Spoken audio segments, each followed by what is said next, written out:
E aí você vai ter aí, em qualquer material didático, você vai ter essa tabelinha de comparação que vai ter lá os 3 parâmetros, né? Ele vai estar colocando pressão de O2, pressão de CO2 e vai colocar pH do plástico, tá? Se alguém perguntar um dia para você, desses 3, qual é o mais influente, você vai dizer, quem mais rapidamente influencia é a pressão, o pH plasmático, tá? É o pH plasmático, tá? Entendi. Em termos de linha temporal, então, de ação, seria sistema tampão, depois controle respiratório e componente renal, no caso. Exatamente isso. Entendi. Tá? Se você pensar nesses 3 eventos, né, em ordem temporal, tem que ser essa a ideia. Ok. Danilo, estamos de volta. Quer dizer, você está de volta.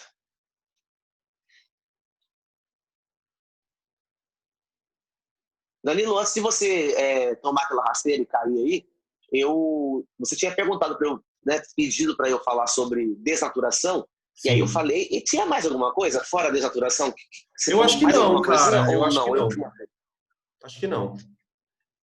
A reunião continuou quando eu saí? Cara, Continuou, Danilo. Tá bom. Mas acho que deu. Se os meninos não tiverem mais nenhuma pergunta, eu acho que deu já. Não, inclusive o Breno perguntou, entendeu? O Breno entrou. Eu queria poder assistir a aula inteira, cara, só que eu não vou poder. Mas tem muita coisa aí importante. Caraca. Cara. Mas você vai deixar gravado, né, Danilo? Vou deixar gravado, tá? Ótimo. Eu vou querer ver o resto aí. Precisa aprender umas coisas aí, cara. Ótimo. Esse ácido base, esse conceito que tá embaixo aí, eu não sei não, bicho. E bioquímica é aqui que trabalhar todo dia.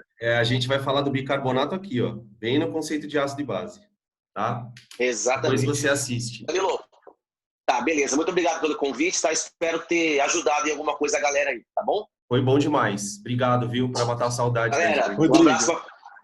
Oi, pode falar. Desculpa, deixa eu só perguntar um negócio. No caso dos distúrbios, tipo metabólico, por exemplo, porque vão ter distúrbios respiratórios e distúrbios metabólicos. No caso do metabólico, quando você tem aquela compensação renal e pulmonar, né, no caso da urina e tal, isso já é considerado um distúrbio realmente, né? Sim, já é considerado, porque se você já não está conseguindo manter o seu equilíbrio fisiológico por conta de um mecanismo compensatório que não está ocorrendo de maneira apropriada, já é distúrbio metabólico. Já é. Entendi. Então, no caso da urina mais ácida, é por conta da baixa concentração do bicarbonato, no caso, já.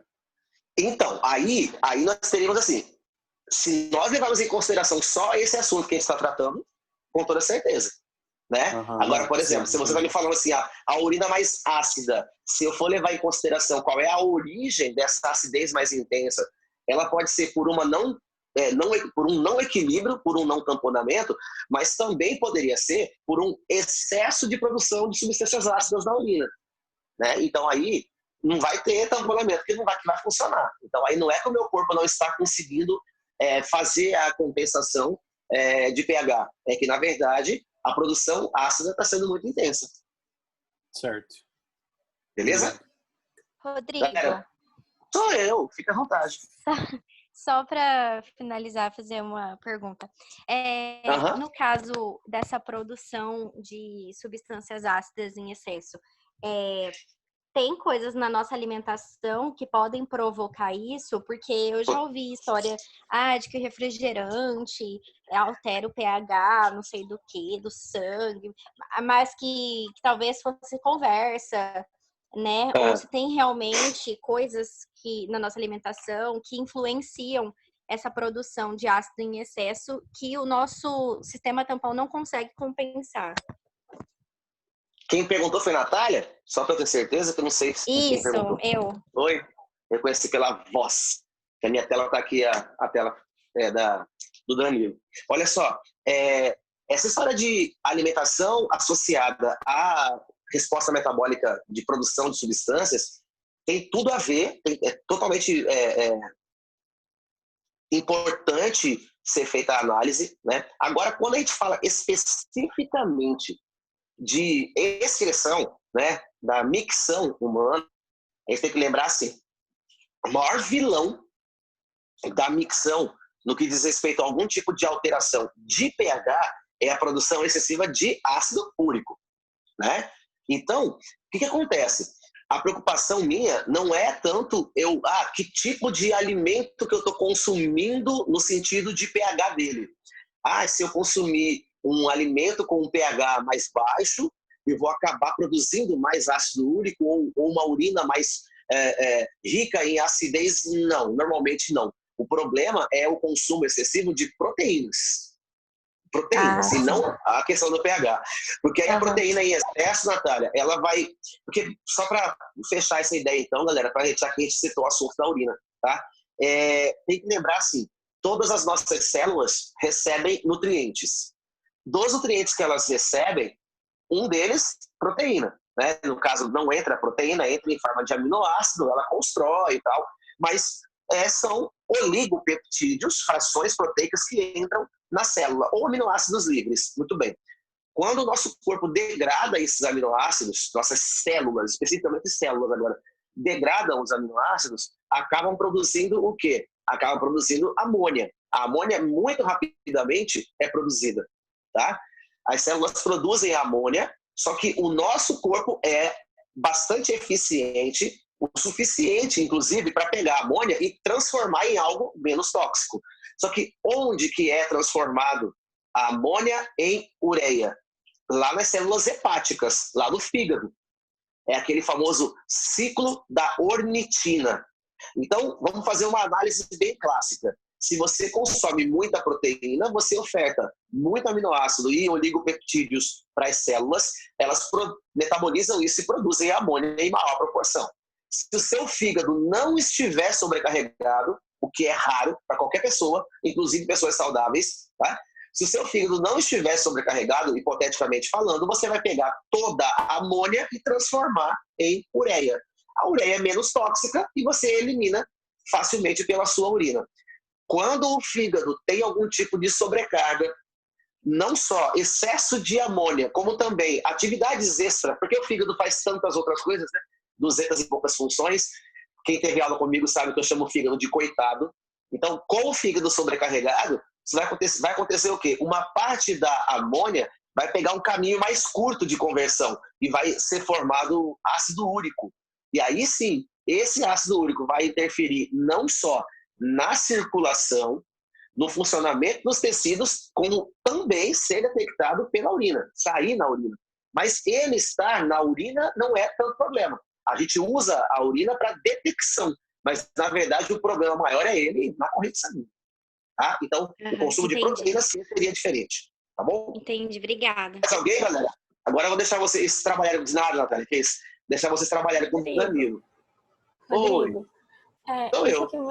Isso que você falou agora sobre o aumento do consumo de proteínas, afetar ou não a produção de ácido úrico na urina, e aí, consequentemente, aumentar a acidez da urina, seria mais em pessoas, entre aspas, saudáveis, né? Porque tem outros distúrbios hormonais ou não hormonais que podem afetar também a acidose. Sim. É porque o começo do questionamento que foi feito, Yara, foi no sentido de tem algum alimento, né, que pode ser, que não pode ser. Então eu tentei tirar a ideia de que o pH do alimento influencia lá na produção de acidez na urina, né? Na verdade, o que influencia mais é a fonte do alimento e não o pH dele, né? Porque o nosso organismo naturalmente conseguiria. Mas existem sim vários outros distúrbios, inclusive hormonais, né? Distúrbio hormonal sem mancha, né?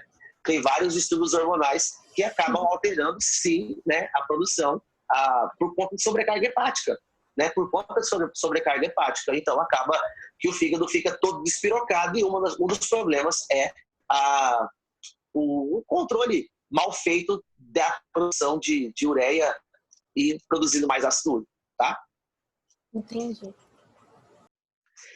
Danilo, muito obrigado mais uma vez. Espero ter ajudado um pouquinho, tá bom? Ajudou demais. Você viu, né? Se deixar, vai embora. Nossa, e aí vocês não vão mais falar de sistema tampão, vai ficar falando adoro. Mas vamos pensar. Não, e vamos pensar em mais coisas, cara. Vamos pensar nisso porque é muito importante para nós, para eles. A gente trabalha a nossa mente e eles vêm com os conceitos, a gente consegue enxergar coisas que às vezes não faria a mesma abordagem se não fosse com a intervenção deles. Bem legal. Bom, parabéns para todo mundo gostei. Aí, tá bom? Também gostei. Vamos repetir mais vezes, tá? Valeu. Bom trabalho para vocês, viu, galera? Tudo de bom para vocês. Tchau. Prontos. Agora estamos nós. Bom, vamos lá então, gente. Depois dessa rápida passada na biologia, a ideia é a gente começar primeiro a falar de maneira mais geral. A gente vai começar então abordando um pouquinho da teoria de ácido e base de Bronsted, tá? Que é uma teoria fundamental para que a gente possa compreender o mecanismo de funcionamento dos tampões. Aí entrando no mecanismo de funcionamento e o espectro de eficiência de um tampão, que é basicamente em que faixa de pH esse tampão vai funcionar. Vocês perceberam que o Rodrigo, durante a exposição, falou sobre diversos sistemas tampão que ocorrem dentro de compartimentos biológicos. Então, você tem um tampão para tamponar saliva, você tem um tampão para tamponar o suco gástrico, você tem um outro tampão para tamponar o suco entérico, e tem um tampão do sangue, tá? Todo modelo de aula que nós vamos desenvolver aqui vai se basear no sistema tampão do sangue. Até porque o sistema tampão do sangue é o maior tampão que a gente tem dentro do nosso organismo, tá? Outra coisa importante, que depois vocês podem discutir com o Rodrigo, é que dentro da célula existem vários compartimentos celulares. Então, você tem lá complexo de Golgi, lisossomos, ribossomos, enfim, retículo endoplasmático.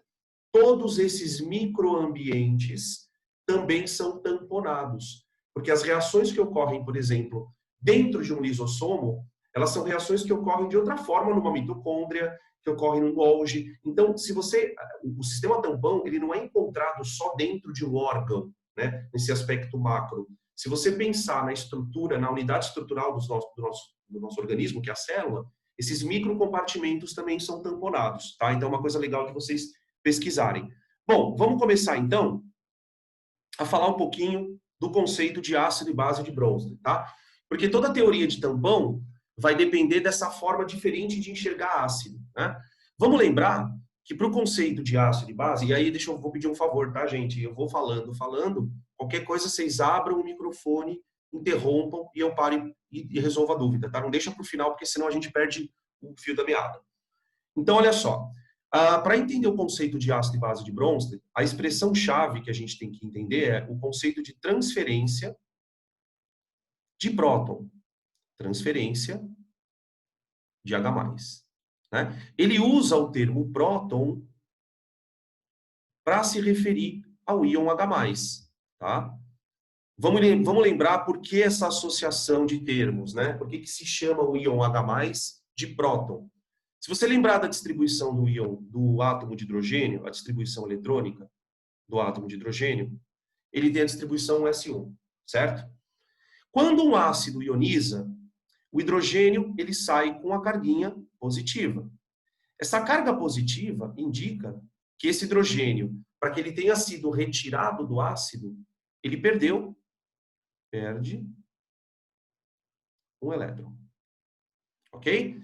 Então, se eu pegar e tirar o elétronzinho do hidrogênio, fizer isso aqui, eu tenho agora a distribuição do íon H+, que é o que a gente vai chamar de próton.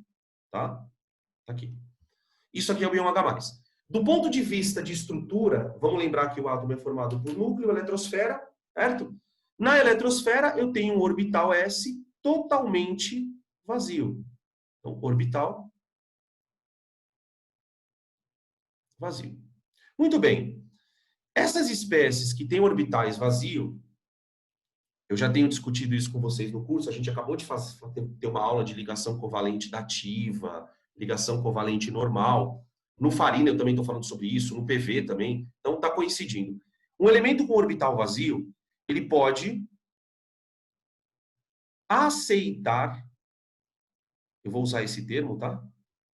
Par eletrônico, tá? Partindo da premissa de que dentro de um orbital a gente consegue colocar 2 elétrons, então o íon H+ é um íon que tem a capacidade de fazer ligação dativa, tudo bem? Ele recebe o par de elétron e estabelece a ligação. Dentro dessa perspectiva, vamos imaginar um ácido qualquer. Peraí, deixa eu tocar assim. Vamos imaginar um ácido do tipo HX, tá? Eu vou pegar esse ácido HX e vou jogar ele em água. Tá? Vamos lembrar algumas coisinhas aqui, tá? Num ácido do tipo HX, geralmente você tem uma ligação covalente polar. Certo? Nessa ligação covalente polar, a gente tem a seguinte situação. O elemento X é o polo negativo e o hidrogênio é o polo positivo. Tá? Isso vale tanto para oxiácidos como para hidrácidos. Beleza. Então, essa ligação ela é uma ligação polarizada. Por outro lado, você tem a água, cuja estrutura é a seguinte. Ó. Aqui você tem a estrutura da água. Oxigênio, fazendo duas ligações covalentes, tá? Aquele ângulozinho de 109 graus. E a água tem no elemento central pares de elétrons. Tá? Então, o que acontece quando você coloca um ácido na água? Pela teoria de Bronsted, o ácido, ao invés de liberar H+, como Arrhenius falava, né? O ácido é uma espécie que na água libera H+. Ele, na verdade, transfere o H+ para a água. Ele vai atuar como um doador de próton. E, obviamente, esse próton é atraído pelo oxigênio. O oxigênio é um elemento que tem 2 pares de elétrons. Ele atrai o íon hidrogênio e aí começa a reação que a gente chama, né, de ionização de um ácido. Então, olha só, eu tenho a formação do íon H3O+, tá? Mais o íon X-. Beleza? Esse íon H3O+, aquele que a gente chama de hidrônio ou hidroxônio, tá? Tanto faz. Ele tem uma estrutura onde o oxigênio, pessoal, está fazendo 3 ligações covalentes, tá? Sendo que uma delas é dativa. Então, você tem a seguinte estrutura, ó. Você tem o oxigênio com as 2 ligações covalentes, normais, tá? E a terceira ligação, ela é estabelecida aqui, ó. Fazendo uma ligação com H+, o próton, né? Sobra um par de elétron, e isso aqui é o que a gente chama de íon H3O+. Aí vai uma perguntinha para vocês aí, tá? Qual é a geometria desse íon, gente? Eu sei que a gente não teve aula de geometria ainda, mas se vocês quiserem dar um palpite, eu aceito. Tá? Peraí, deixa eu escrever aqui. Geometria. Alguém arrisca aí a geometria disso? É piramidal? Piramidal? Isso! Boa! Piramidal. Piramidal. Lindos. Amo vocês. Então, você tem um oxigênio, aqui um hidrogênio, um outro hidrogênio saindo do plano, ficou bem feio, né? Tudo bem?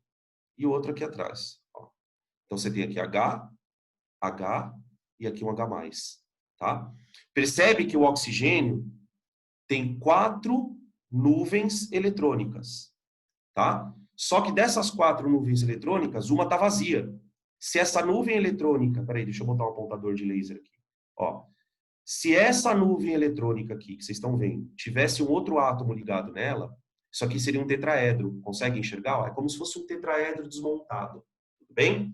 Beleza? Outra coisa que eu queria comentar, porque aí a gente já pode passar então para a definição, né, de ácido e base, é pensar o seguinte, ó. Esse íon aqui, ele está estável. Tá? Ele está estável. Ele está totalmente estabilizado. O hidrogênio, que sai na forma de H+, esse aqui, ele é instável. E a gente sabe que ele é instável só de analisar a estrutura eletrônica dele. Tá? Por que eu gosto de chamar atenção para o H+? Porque foi justamente aqui que o modelo de Arrhenius apresentou furo. Porque assim, o que o Arrhenius fala sobre o H+? Ó, Arrhenius furou. Arrhenius furou. Por quê? O Arrhenius fala que um ácido libera H+. O problema é que se a gente imagina que um íon H+ possa ficar livre em solução aquosa, a gente começa a duvidar dessa hipótese. Por quê? Porque um íon dessa natureza, dessa instabilidade, jamais conseguiria existir num ambiente daquele. Tá? Então, basicamente, o que o Arrhenius, o que o Bronsted fez, foi trocar a palavra libera por transfere. Tá? Dentro dessa ideia, a gente pode, então, começar a classificar os ácidos e bases. Aí tem 2 coisas que eu preciso contar. Então, vamos lá. Ácidos de Bronsted.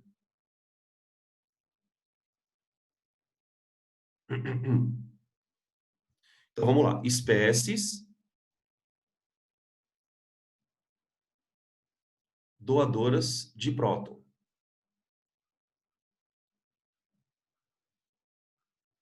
Eu vou colocar H+, mas é a mesma coisa, tá? Próton e H+, é a mesma coisa. Beleza. Definição para base de arrênios. Então, vamos para a base. Definição para bases de arrênios. De arrênios não, perdão, de Bronsted. Desculpa. Ó, vamos voltar um pouquinho aqui no slide. Ó. Se você olhar de novo nesse slide, você vai perceber uma situação. Ó. Olha para a reação no sentido direto. Espera aí que estão me chamando aqui. Não, tá tudo certo. Pensei que era alguém. Olha na reação no sentido direto. Ó, no sentido direto. Quando você olha para a reação no sentido direto, a gente percebe que o HX, o nosso exemplo, HX, doa H+. E doa H+ para a água que recebe.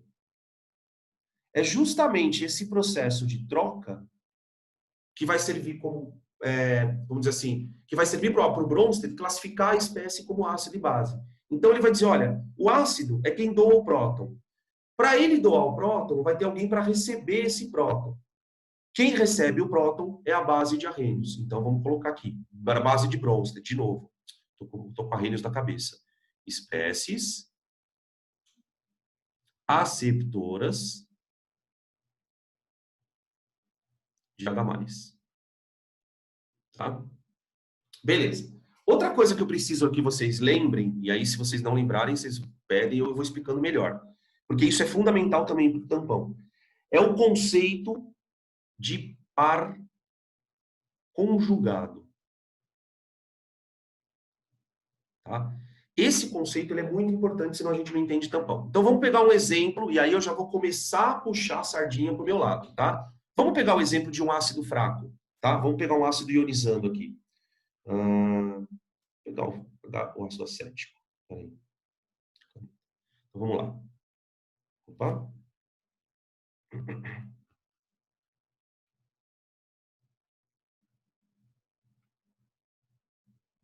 Agora vai.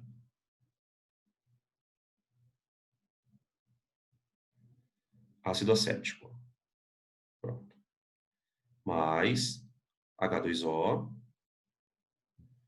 Setinha vai, setinha volta. H3O+, mais acetato. Pronto. Uma novidade que a teoria de Bronsted traz é que ela enxerga que o processo de transferência de próton ele é reversível. Ó, essa setinha aqui indica a reversibilidade do processo. O que isso significa? A partir do momento que você coloca um ácido de Bronsted na água, ele vai ionizar. Então, se você olhar para a reação direta, eu tenho H+ saindo do ácido para a água, tá?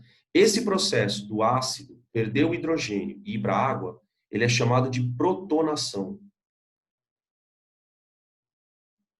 Tá? A introdução do íon H+ numa molécula é uma protonação. Então, aqui você tem o íon H3O+, que seria a nossa água protonada. Agora, nota uma coisa interessante. No momento exato que o ácido acético... No momento exato que o ácido acético perde o hidrogênio... Tá aqui, ó. Aqui nós temos o ácido acético. No momento que ele perde o hidrogênio, ele vai se transformar num outro íon, numa outra espécie química, aqui, ó. Tá? Então, aqui nós temos um ácido do tipo HX, que nós temos, HX, que quando perde o próton, se transforma em um X-. Tá? Se você pensar na reação inversa, você tem um processo contrário. Então, quando o íon acetato recebe H+, ele se torna ácido acético novamente. Então, eu posso dizer que o ácido acético e o íon acetato constituem um par conjugado. Vamos definir o que é um par conjugado aqui. Espera aí. Ó, é um par de espécies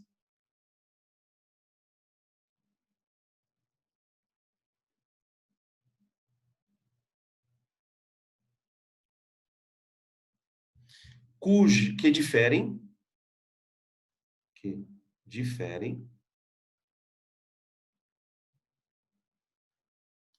minha caneta tá ruim hoje. Espera aí. Opa. Que diferem apenas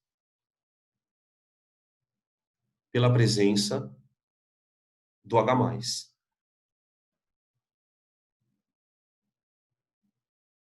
Do H+. Então, se vocês notarem bem, a única diferença entre o par conjugado é que um tem o H+, e o outro não tem. Então, a ideia é, o cara que tem o H+, é o ácido. O cara que não tem o H+, eu vou chamar de base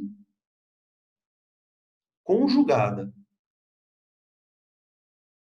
E aí eu quero que vocês tentem imaginar por que a gente vai chamar de base conjugada. Bom, conjugada porque ela é um par. Né? A partir do momento que o ácido atua como ácido, ele se transforma no ânion. Agora, se você olhar para a reação reversível, quando o íon acetato vai voltar a virar ácido acético, ele vai receber de volta o próton. Então, olha só. O próton volta para cá, ó.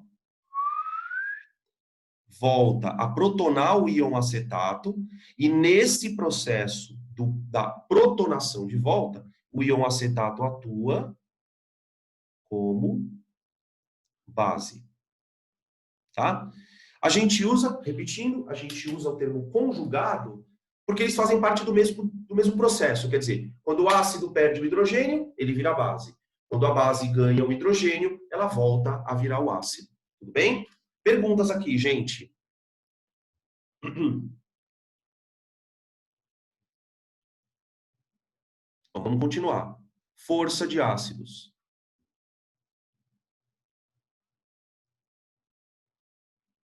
Tá? Um outro conceito que traz, que a gente vai ter que... Danilo. Pode falar. No caso ali, quando você falou do ácido de Bronsted e da base conjugada, eu posso falar numa linguagem figurada que o ácido de Bronsted seria o repositor do H+ no sistema tampão e a base conjugada o consumidor de H+. Exatamente. Pronto. Vocês já sabem tampão. Tá. Exatamente isso. Por isso que é importante. Eu preciso ter no meu sistema, porque assim, qual que é o fundamento de um sistema tampão? É tentar fazer com que o pH se mantenha praticamente constante, né? Só que se a gente lembrar, deixa eu voltar um slide aqui, eu acabei não comentando no começo. Ó, vamos lembrar que, primeiro, conceito de pH, ele está relacionado a sistemas aquosos. Eu sempre falo isso em aula. Só tem sentido você pensar em pH se você estiver olhando para um ambiente aquoso. Por exemplo, eu tenho aqui nas minhas mãos, ó, álcool em gel. Esse álcool é 70%. Os outros 30% eu não sei o que é. Só que se tiver aqui dentro água, se tiver aqui dentro um pouquinho de água, que seja, eu já posso pensar em pH. Por que a água é fundamental para o conceito de pH? Porque onde tem água, nós temos imediatamente a presença dos íons H+ e dos íons OH-. Tá? Por que isso acontece? Porque a água, por si só, também é um ácido de Bronsted.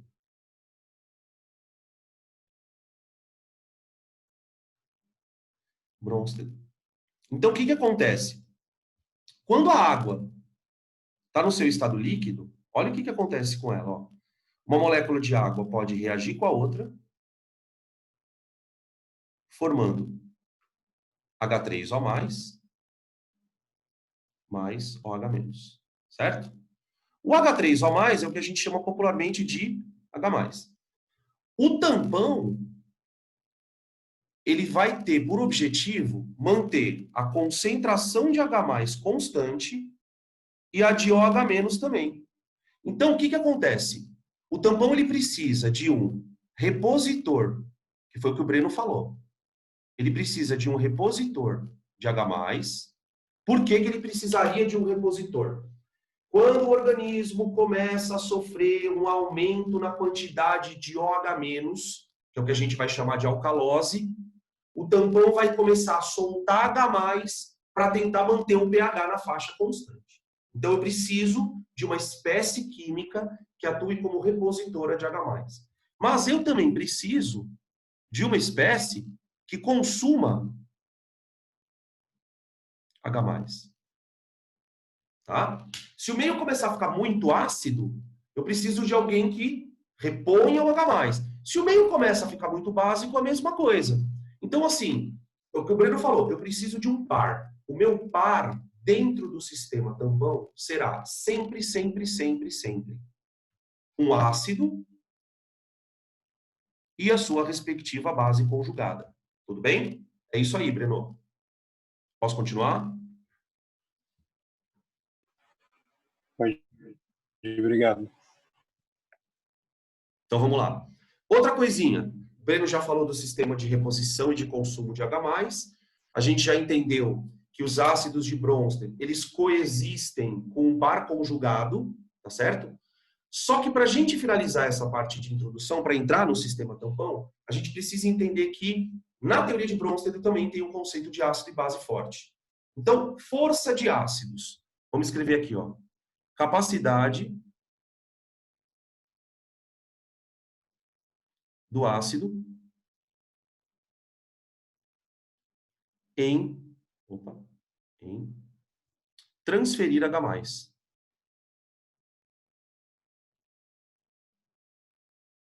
H+. Tá? Assim, uma coisa é você dizer, olha, ácido de Bronsted doa H+. O problema é que quando você vai analisar essa doação, você vai perceber que algumas substâncias têm eficiências diferentes nesse quesito. Tem substâncias que têm muita facilidade para doar H+, esses eu vou chamar de ácido forte, e aquelas substâncias que têm uma certa dificuldade, são os ácidos que eu chamo de fracos. Vamos lembrar que esse conceito de força, gente, ele não é novo.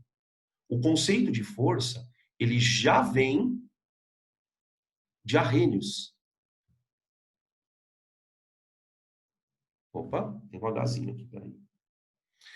Como é que o Arrhenius definia a força? Alguém arrisca aí? Vocês lembram?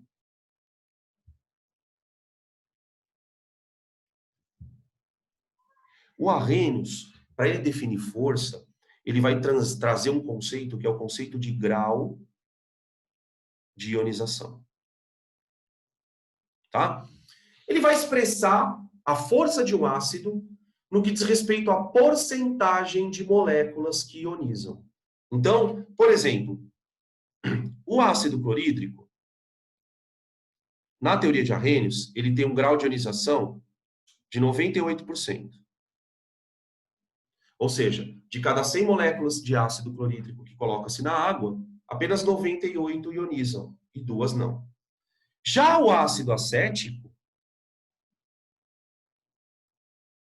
ele tem um grau de ionização de 6%.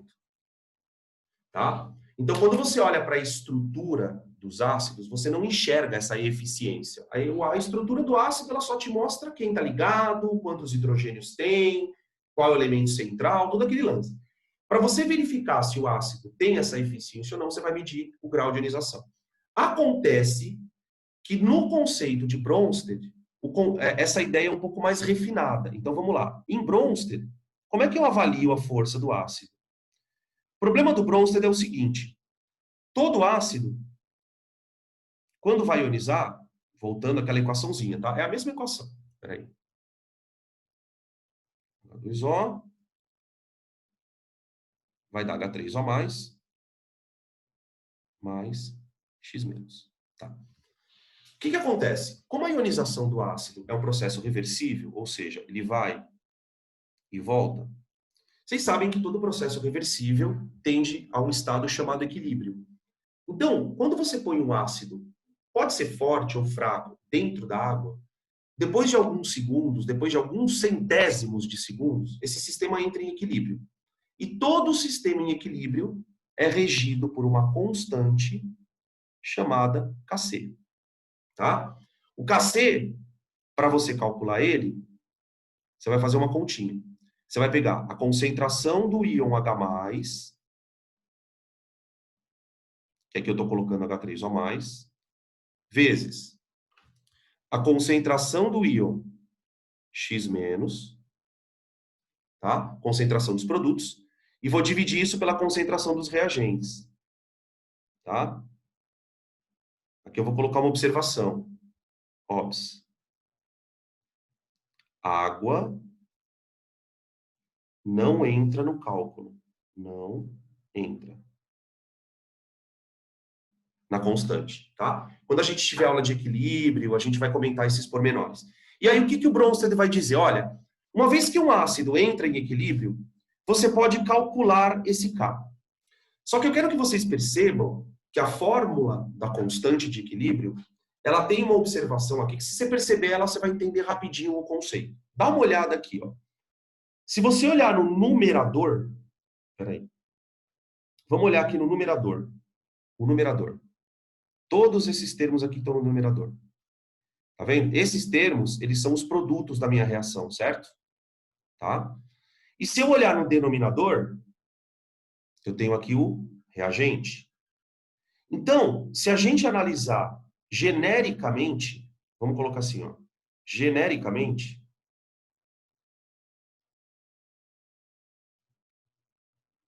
a minha constante de equilíbrio, ela é a concentração do produto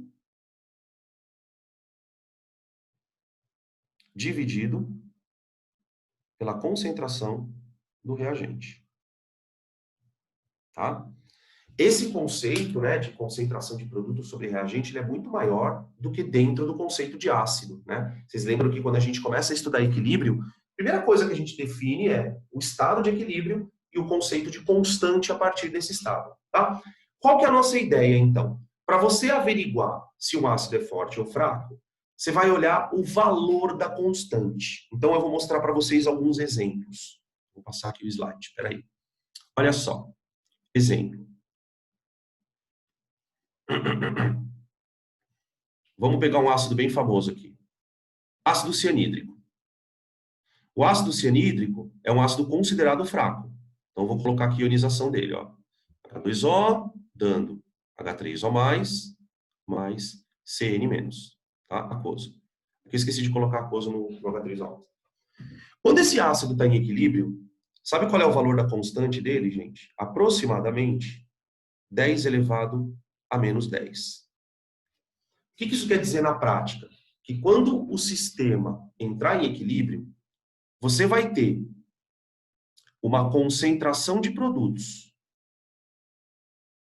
dividido pela concentração dos reagentes da ordem de 10 a menos 10. O que acontece? O número 10 a menos 10 é um número muito pequeno. Isso significa, na prática, que a quantidade de reagente é 10 a 10ª vezes maior do que a quantidade de produtos. Quer dizer, você pôs o ácido dentro da água na expectativa de que ele ionizasse. O problema é que ele não tem muita eficiência para conseguir liberar o hidrogênio. Então, ele até libera, mas a quantidade de íons hidrogênio que ele libera é muito pequena. Então, esse cara é um ácido fraco. Tá? Eu posso dizer que ele tem dificuldade de doar H+. Tá bom? Isso dizendo respeito ao ácido cianídrico. Tá bom? Tá, agora deixa eu fazer uma outra observação. Quem é a base conjugada? Vamos falar um pouquinho da base conjugada. A base conjugada do ácido cianídrico é o cianeto. Certo? Tá. Vocês lembram que a gente está aqui falando, faz quase 10 minutos, do conceito de ácido e base forte, não é isso? Pois saibam que a base também tem uma força associada a ela. Tá? Nesse caso, nós temos uma base conjugada, que é o CN-. Tá? A partir do momento que você consegue perceber a força do teu ácido, então a gente, depois de uma certa análise, a gente concluiu que o ácido tem dificuldade de liberar H+, eu também posso analisar a força da base. Tá? Qual que é a situação, gente? A força de uma base, ela é sempre oposta à força do ácido conjugado. O que isso quer dizer na prática? O meu ácido, ele tem dificuldade de doar H+. Ok, portanto, ele é um ácido fraco. Tá. Se ele tem dificuldade para liberar H+, significa que o CN- é um íon que, digamos assim, não gosta muito de ficar sem H+. Né? O ácido que deu origem a ele tem problema para liberar o hidrogênio. Então, na medida em que um ácido tem problema para liberar o hidrogênio, de uma certa forma isso significa que a base conjugada dele tem muita facilidade para absorver o hidrogênio. Então, eu vou escrever assim, ó, a base conjugada, que é o CN-, é forte, pois possui facilidade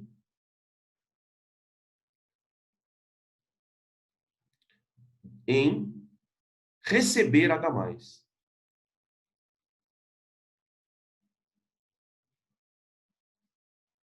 Tá? É muito importante que a gente consiga fazer a classificação simultânea da força dos pares conjugados. Então, toda vez que eu tiver um ácido, eu avalio a força dele. A partir do momento que eu avalio a força dele, eu consigo avaliar a força da base conjugada. Então, o resumo da história é o seguinte, para a gente entrar nos tampões. Tá? Resumo. Ácido forte. Como é que eu avalio a força de um ácido? Pelo valor da sua constante. Uma vez que o ácido é forte,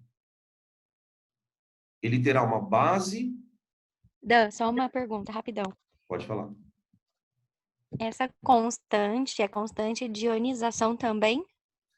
Você pode chamar ela de Kc, Ki, Ka, Kb, para base, né, no caso, mas ela é tudo a mesma coisa. Tá? Beleza? Inclusive, Obrigada. deixa eu só fazer um comentário, tá? Quando você calcula a constante do ácido, você faz lá produto sobre reagente, vai te dar um valor, certo? Se você fizer 1 sobre a constante do ácido, você tem a constante da base conjugada. Porque para pensar um pouquinho, ó, pensa na reação inversa. A reação inversa não é a reação do cianeto recebendo próton? Se você inverte a reação, o que era produto vira reagente, o que era reagente vira produto. Então, se você pegar a constante do ácido e inverter ela, você tem a constante da base. E olha que coisa louca, porque pega a constante 10 a menos 10 e inverte ela. Não dá 1 sobre 10 a menos 10, que dá 10 a décima? Você tem uma base extremamente forte. Quer dizer, quanto menor é o número da constante de acidez, maior vai ser o número da reação inversa. Tá? Por isso que o Bronsted fala, né? Quanto mais fraco é um ácido, mais forte será a sua base conjugada. E vice-versa. Tá? Mas tipo assim, quando você fala dessas constantes, esse equilíbrio da equação, ela retoma o princípio de Le Chatelier, não é? Então, é assim. Uma coisa é a reação entrar em equilíbrio, que é aquele momento em que as duas velocidades se igualam. Uma vez que o equilíbrio é atingido, eu posso perturbá-lo deslocando. Então, o que eu vou fazer agora é construir um tampão, porque, na verdade, o que a gente vai descobrir logo menos? Quando a gente fala assim, o sangue exerceu o seu efeito tampão. Na verdade, o que é o efeito tampão? É um deslocamento de um equilíbrio causado por algum agente externo. O Rodrigo, ele começou a aula falando da homeostase. E aí a Nath falou sobre a história do refrigerante, né? Então vamos imaginar uma situação hipotética. Vamos imaginar que uma pessoa vá lá e tome 3 litros de refrigerante, tá? Tá tomando refrigerante que tem um pH super ácido. 3 litros, gente, dá quase 50% do volume de sangue de uma pessoa, tá? Esse líquido extremamente ácido vai causar uma perturbação no equilíbrio que está acontecendo dentro do teu sangue. Esse equilíbrio, quando desloca-se, é o que a gente vai chamar de efeito tampão. Então, na verdade, o que é o tampão? É um equilíbrio que o seu próprio corpo constrói. Ele está lá. Se algum agente externo tenta quebrar a homeostase, ou você ingere um excesso de ácido, ou você toma alguma substância muito alcalina, por exemplo, uma pessoa ingeriu, sei lá, água sanitária, uma criança ingere água sanitária. Durante até um certo volume, vamos dizer assim, o seu sistema consegue deslocar o equilíbrio. Quando é que o tampão passa a não funcionar mais? Quando você não consegue mais ter o deslocamento de equilíbrio. Perguntas? É que aí, nesse caso da fórmula do Chatelier, você tem os expoentes, né? Aí me confunde, às vezes, essa questão da ionização aqui, porque, tipo, aqui também vai ter os expoentes na questão da concentração? Vai, claro que vai. É que assim, Breno, deixa eu entendi. falar uma coisa. A gente, quando vai estudar tampão, equilíbrio iônico, a gente sempre usa o modelo de um ácido monoprótico. O que é um ácido monoprótico? É aquele que só vai liberar um H+, tá? Toda essa abordagem que eu estou fazendo com vocês aqui não serve para ácidos desse tipo aqui, ó. Isso aqui não serve. Então, nesse contexto, o que você falou está certo. Tem o lance dos expoentes, né, que às vezes é 2, você vai levar ao quadrado. Mas no modelo de sistema tampão, a gente não se preocupa com isso, porque é ácido que libera um hidrogênio só. Tá? Tranquilo, então. Beleza. Bom, próximo passo, então. A gente vai construir um tampão, virtualmente, obviamente, né? E vamos ver como é que esse tampão funciona. O meu tampão, eu vou chamar de tampão in vitro, porque é um tampão que não é dentro de um organismo vivo, tá? Bom, qual é a receita para fazer um tampão? Então vamos colocar assim, receita. Para fazer um tampão, você vai precisar de, anota aí, queridas, um ácido fraco da sua escolha, tá? Depois a gente vai ver no que a escolha vai interferir. Mais um sal do mesmo ácido.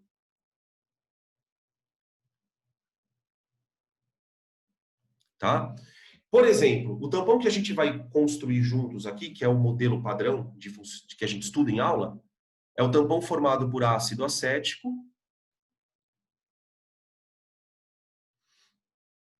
que é um ácido fraco, que eu vou combinar com vocês aqui, a gente vai representar ele assim só. Tá? Ácido acético. E eu quero um sal do mesmo ácido. Ô, gente, todo sal tem um cátion e um ânion, não tem? O ânion de um sal é sempre proveniente de um ácido. Então, tipo assim, se eu quero um sal que tenha um ânion do tipo do ácido acético, eu vou pegar o acetato de sódio. Ó, eu vou pegar o acetato, que é o -1, ó, tá? De sódio. Tá? Que eu vou representar daqui para frente, então, como NaAC. Tá? Então, é isso aqui. Existe uma outra receita para fazer tampão também. Tá? Esse tampão que nós vamos fazer, ele vai proteger uma faixa de pH abaixo de 7. Porque também tem isso, né? O Rodrigo falou dos tampões ácidos, tampões neutros, tampões alcalinos. Dependendo de que pH você quer tamponar, você vai ter que construir um tampão específico. Então, esse tampão que a gente vai construir, ele protege ambientes de pH por volta de 4,5, 5. Tá? O tampão que tem no nosso plasma sanguíneo, esse protege para pH 7,4, que é o tampão fisiológico. O tampão que tem na saliva protege para ambiente 7. Então, por exemplo, se eu quiser fazer um tampão para proteger um ambiente básico, eu posso fazer a mesma coisa, só que aí eu uso uma base, então eu posso fazer um ácido ou base fracos, e um sal do mesmo ácido ou mesma base. Tá? Bom, eu vou fazer com ácido porque é o mais famoso. Aí, então, o que eu tenho que fazer? Imagina que eu tenho um recipiente. Agora vai começar o show de horror, gente. Desenho na prancheta, cara. Ó, eu tenho lá um recipiente, tá? Aqui eu vou colocar 1 litro de água. Tá? E aí eu vou colocar aqui dentro uma certa quantidade do meu ácido e do meu sal, tá? Então aqui eu vou colocar 1 mol de ácido acético e 1 mol de acetato de sódio. Tá? Então, portanto, né, dentro desse contexto, a gente tem os dois compostos numa concentração de 1 molar. 1 mol por litro. 1 mol por litro. Agora, a gente vai começar a imaginar o que vai acontecer com esses dois malucos a hora que eu colocar esses caras dentro da água. Tá? Vamos começar primeiro pensando no ácido. Importante saber o seguinte, tá? O ácido que eu escolhi, ele tem uma constante de equilíbrio de aproximadamente 10 a menos 5. Tá? É 2, 10 a menos 5. Eu vou colocar o 2 aqui, vai. Espera aí, que depois a gente tem que fazer uma conta. Caneta. 2, 10 a menos 5. Tá. Então, ele é um ácido que não gosta muito de ionizar, tá? Não gosta muito de ionizar. A hora que eu colocar ele na água, olha o que vai acontecer.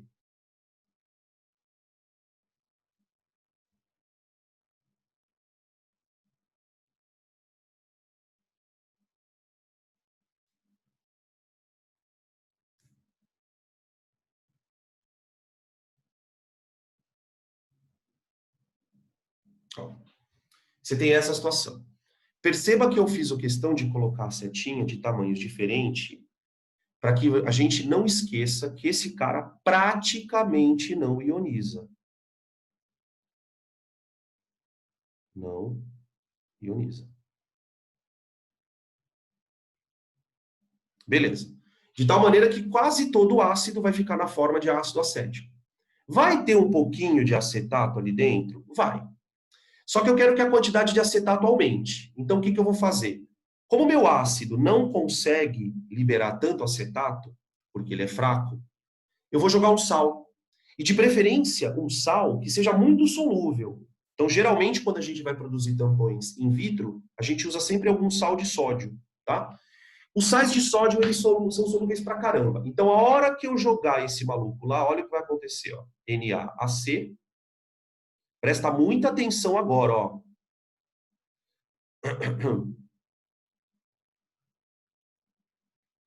Percebe que na hora que eu botei o sal na água, eu botei só a setinha de ida. O que isso quer dizer? O processo é tão favorável que não tem nem como ele voltar. Ou seja, ele vai dissolver 100%. Tudo bem? E agora eu tenho exatamente o que eu queria. Por quê? Veja só. Lá dentro, eu já tinha colocado bastante ácido acético. Tá? A quantidade disso aqui era grande. Por quê? Porque é um ácido fraco. Então, mesmo que você jogue ele na água, ele não ioniza. Mas eu gostaria que a quantidade de acetato também fosse grande. Então, o que eu fiz? Como o meu ácido acético não conseguia liberar o acetato, como o meu ácido acético tinha dificuldade de liberar, eu escolhi um outro composto que pudesse me dar uma grande concentração. Então, esse acetato aqui, ó, ele está numa concentração grande. E, gente, agora a gente conseguiu fazer uma coisa que aparentemente era impossível. Eu consegui ter, na mesma solução,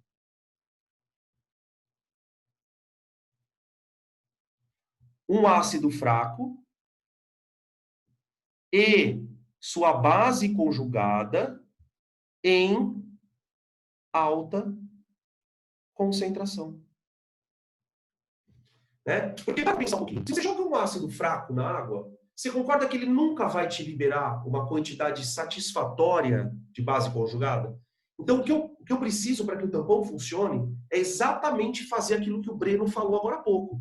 Eu preciso ter alguém que reponha H+, no caso de uma emergência, vai ser o meu ácido fraco, e eu preciso de alguém que consuma H+, numa eventual emergência. Então, é a base conjugada. Ou seja, se a gente tivesse tido essa aula, eu podia começar a aula dizendo simplesmente assim para vocês. Um tampão é constituído por um ácido e o seu par conjugado. Acabou. Então, tudo que eu falei até agora se resumiria a essa frase. Agora, é muito importante que você entenda por que o tampão precisa ter um ácido fraco e por que ele precisa ter uma base conjugada. É justamente para fazer aquilo que o Breno tinha sugerido. Tá? Perguntas aqui, crianças. Então, repete esse finalzinho que você falou, que o ácido fraco serve para não sei o que, e a base e o sal vai servir para não sei o que eu perdi um pouco. Vamos lá que eu já vou te explicar. Só um pouquinho. Então, ó, vamos falar um pouco do mecanismo de funcionamento do tampão, porque daí eu consigo te explicar, Yara, rapidão. Peraí. Então, olha só. Para a gente poder entender o mecanismo, o que você perguntou, vamos começar por esse tampão para trabalhar. Então, ó, só voltar aqui e a gente já vai para a tua dúvida. Eu tenho, então, no meu tampão, eu tenho aqui dentro, ó, dentro desse recipiente eu tenho ácido acético, certo? Eu tenho H+. Que mais que eu tenho ali dentro, gente? Eu tenho íon acetato. E também tem o íon sódio. A gente não pode esquecer o coitadinho do sódio. Tá? Todos esses íons, mais o ácido acético, estão todos dissolvidos em água. A partir desse momento, nós acabamos de criar um tampão in vitro. Dentro desse tampão, quem são as espécies ativas? Então vamos agora a gente vai para a história de como o tampão funciona. Então, ó, no nosso tampão, vamos colocar aqui o sistema tampão, ó. Sistema. Quando todas aquelas coisas começarem a dissolver na água, você vai ter o seguinte sistema funcionando, né? Você vai ter ácido acético, opa.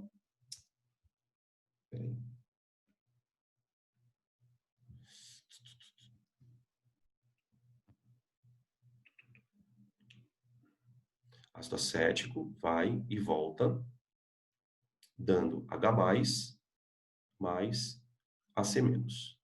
Tá? O AC-, grande parte dele veio do sal, lembra? E o ácido acético veio do ácido mesmo. Esse H+, ele está constante ali dentro. Ah, como é que você sabe que ele está constante, Danilo? Porque isso aqui é um equilíbrio. Simplesmente isso é um equilíbrio. Então, isso está constante, né? O ácido está constante, o H+ está constante e o acetato também. Aí, o que a gente vai fazer agora? A gente vai imaginar como é que tudo isso vai se comportar no momento em que a gente precisar sentir o efeito tamponante. Então, para isso, a gente vai montar um gráfico, tá? No eixo Y, a gente vai mostrar a concentração de todo mundo que está lá dentro. Peraí. Ups.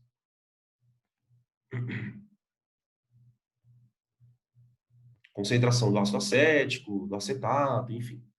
E no eixo X, medida de tempo. Tá.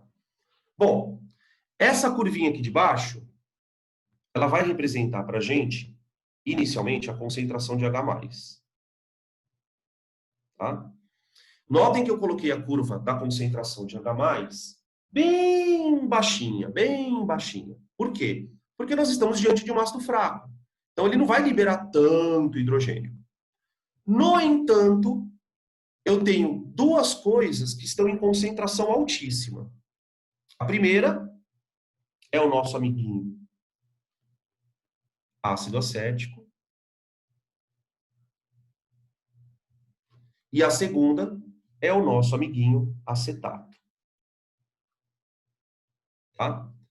O que acontece? Notem que eu coloquei as duas curvas muito próximas. tá? Por que eu fiz isso? Se vocês voltarem no slide anterior, peraí que eu já volto. Vocês lembram que a gente tinha produzido praticamente uma concentração de 1 mol por litro para o ácido acético e 1 mol por litro para o acetato de sódio? Então, quer dizer, o ácido acético, ele ioniza bem pouquinho. Então, ele tem uma concentração ali praticamente de 1 mol por litro. O acetato dissolveu tudo. Então, se você jogou 1 mol por litro de acetato de sódio, você vai ter 1 mol por litro do acetato. Então, é muito importante que essas duas espécies estejam numa concentração bem alta, porque são elas que vão ser o escudo, né? O protetor do tampão. Então, no nosso gráfico, a gente está diante dessa situação, ok? Aí eu vou fazer o seguinte agora, gente. Eu vou traçar uma linha aqui, porque agora a gente vai perturbar o tampão. Então, a partir desse ponto aqui, o meu tampão vai receber um excesso de H+. Tá? Nesse instante que eu vou chamar de T1 aqui, ó, eu vou simplesmente abrir o meu tampão e, ó, enfiar ácido lá dentro. Tá? Qual é a primeira coisa que vai acontecer na hora que você enfiar ácido no tampão? Primeira coisa que vai acontecer... Espera só um pouquinho.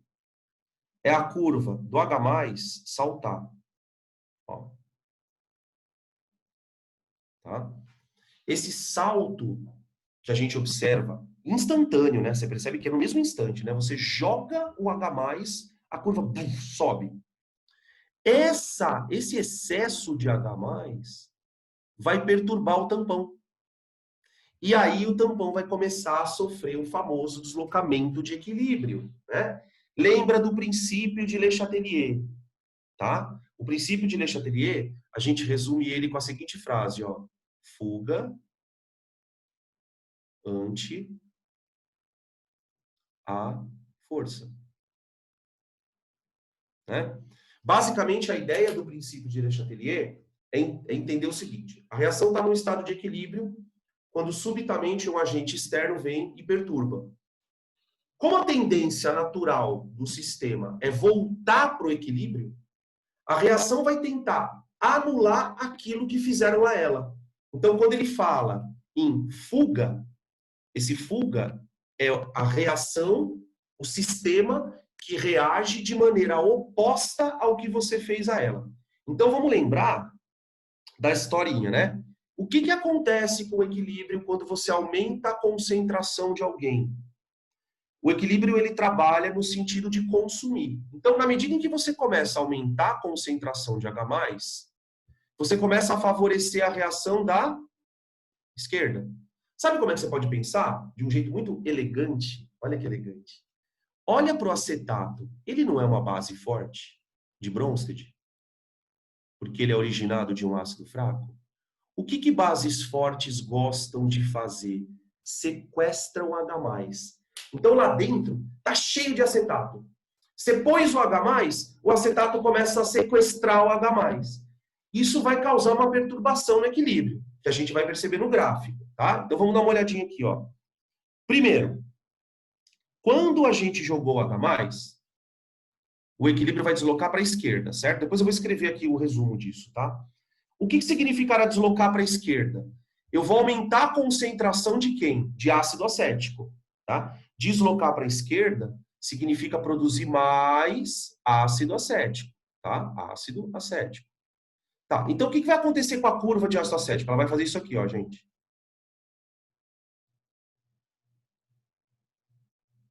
Ela sobe.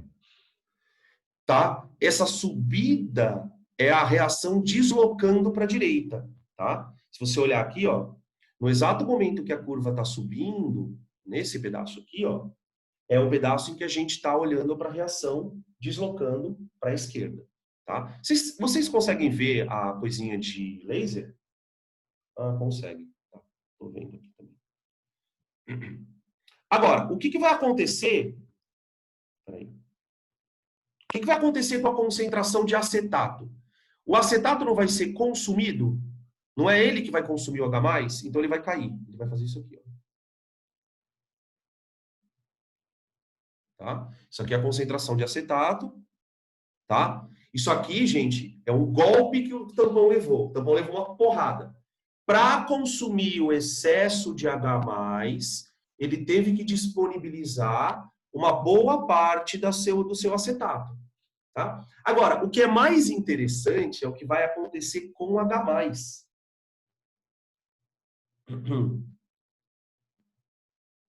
Olha só, o fato da gente ter a reação deslocando para a esquerda fez com que o acetato seja consumido, mas o acetato não vai ser consumido sozinho. O acetato ele vai ser consumido juntamente com o íon H+, certo? Então, o íon H+, essa curva que deu essa subida enorme, ela vai cair. E olha o que vai acontecer, gente. Essa é a parte mais linda da aula. Eu guardei a tarde inteira para chegar nesse ponto. Olha isso aqui, ó.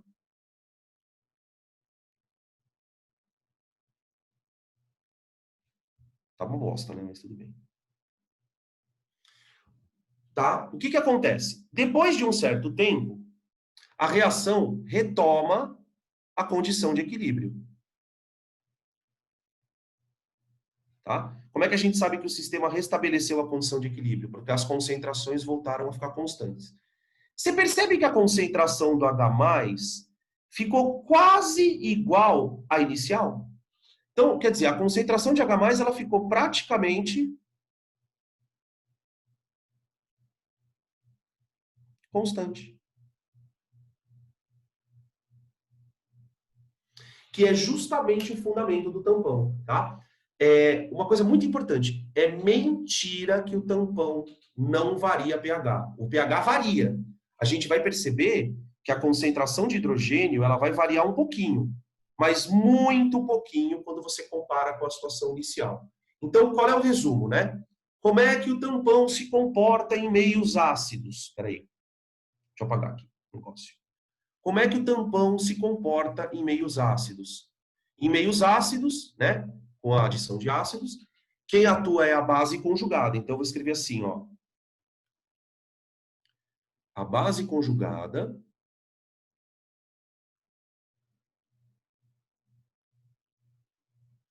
consome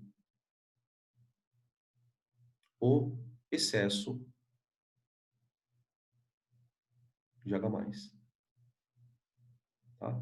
No nosso organismo, quem é que faz esse efeito, né, no sangue? É o bicarbonato, que o Rodrigo estava falando. Gente, por que que o bicarbonato é tão importante no nosso sistema de manutenção de pH? Se você lembrar um pouquinho, o bicarbonato, para quem lembra a fórmula, ele é o ânion do ácido carbônico, não é?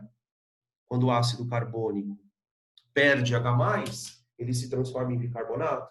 Agora, lembra da classificação? O ácido carbônico não é fraco?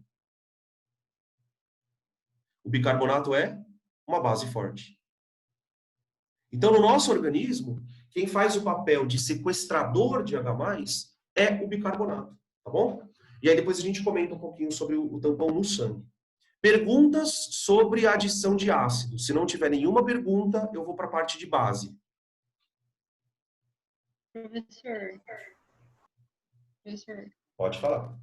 Professor, a eficiência do tampão está relacionada à quantidade de acetato, então? Então, nesse caso, peraí, quem que está perguntando isso? Eu Vira? É.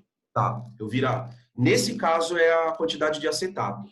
Né? Toda vez que você jogar o ácido, o poder de absorção está relacionado ao acetato, nesse caso.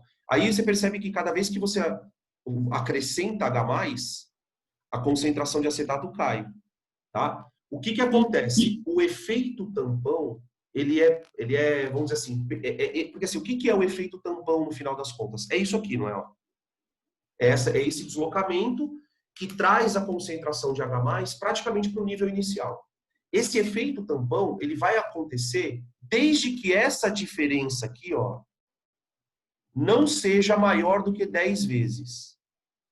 Quando a diferença de acetato para ácido acético for acima de 10 vezes, o tampão simplesmente perde a eficiência, ele não funciona mais. Tá? Quanto mais próximos estão as concentrações do ácido e da base conjugada, mais eficiente vai ser o tampão. Tá? Entendi. Mais alguma, gente? Então, vamos lá. Vamos falar da base. Agora é meio que empurrar bêbado na ladeira, viu, gente? Então, ó, vamos colocar aqui de novo a reação, que é a concentração, aqui o tempo. Professor, deixa eu fazer outra pergunta rápida. Pode falar. Se eu for escrever, por exemplo, uma questão escrita, eu teria que falar que que o tampão, um dos mecanismos dele é o efeito do íon comum, então? Efeito do íon comum. Porque assim, no caso do H+, né, aqui, ó, você vai rolar o efeito do íon comum, sim. Que é esse aqui, ó, o H+. Na base não é efeito do íon comum, tá? Depois você já vai entender por quê. Porque aqui eu joguei diretamente no equilíbrio um íon que já faz parte dele. Então você pode chamar de efeito comum. Numa prova discursiva pode falar assim. Tranquilo. Agora, tudo bem ou virar? Tudo bem. Então vamos lá. Ó. Como é que a gente vai pensar no comportamento do tampão relativamente à adição de base? Você tem lá a equação, certo? Aqui. Aí eu vou adicionar uma base. Então, deixa eu colocar aqui as curvas. Aqui você tem a concentração de H+,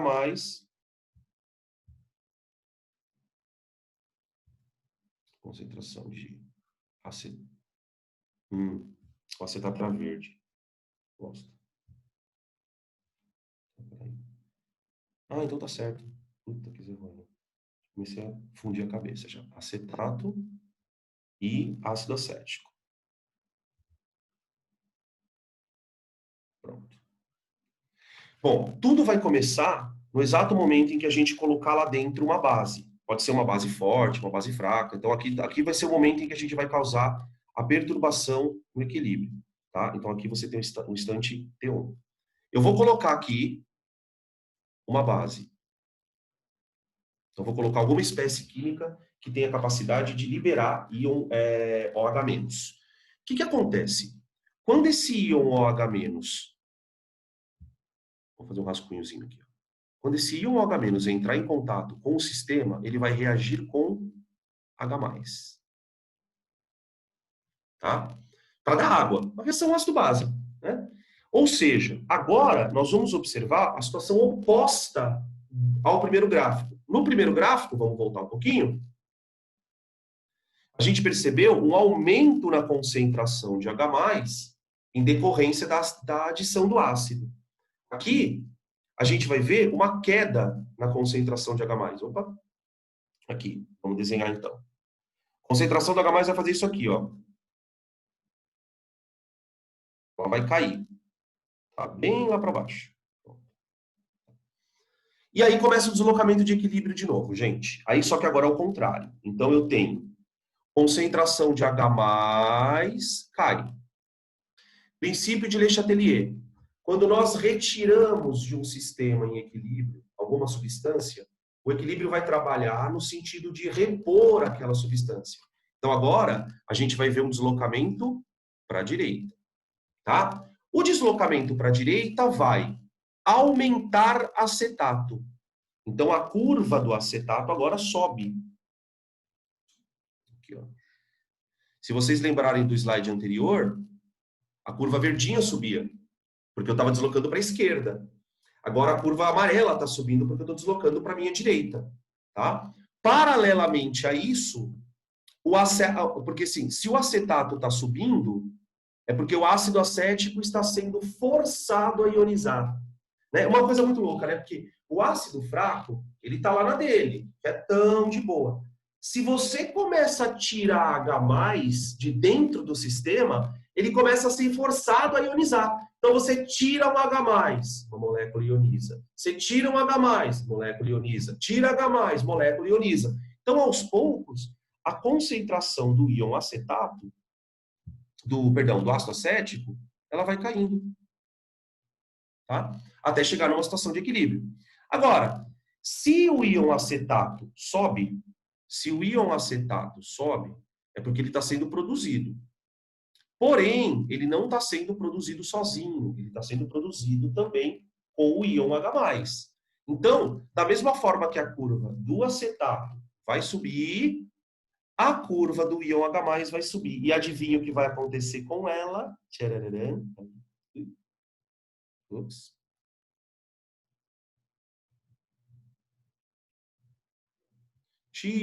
Miou aqui. Peraí. Aconteceu alguma coisa aqui. Vou ter que desenhar tudo de novo, essa aposta aqui. Rapidão. Então, sobe. Professor, enquanto você desenha, deixa eu só tirar uma dúvida. Pode falar. O senhor falou que o senhor adicionou na solução OH-? Eu fiquei confuso, porque você... Calma. Tá. Por quê? Você perguntou isso? Não sei. Não sei, eu fiquei confuso porque... Aham. Tá? Então, ó, voltando. Não, entendi. Entendeu? Eu fiz besteira aqui. Então, olha só. Vamos escrever tudo de novo aqui. Pronto. Então, ó, a gente jogou a base, foi no exato momento aqui, eu joguei o H-, a concentração de H+ caiu. Caindo a concentração de H+, o equilíbrio é jogado para a direita. Aumenta a concentração do acetato, diminui a concentração do ácido acético e a concentração do H+, ela vai ficar praticamente constante, porque ela é forçada a aumentar junto com a concentração do acetato. Então você tem uma situação parecida com essa daqui, ó, tá? Nota que a curva de acetato e a curva de... Opa, acetato com mais é foda, hein? Aqui. Então, ó, a curva do acetato e a curva do H+, elas seguem exatamente a mesma tendência. E percebe que isso aconteceu no outro gráfico também. Quer ver? Ó, deixa eu voltar de novo aqui. Ó, percebe que a curva do acetato, ela acompanha a tendência do H+. Então, quer dizer, quando o acetato cai, o H+ cai junto. Tá? Quando o acetato sobe, o H+ sobe junto. Tá bom? Então, aqui nesse caso, a gente pode escrever assim, ó. O excesso de OH-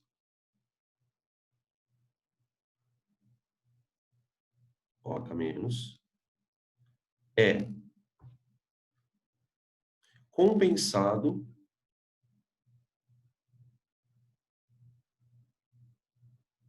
pela ionização de moléculas de ácido.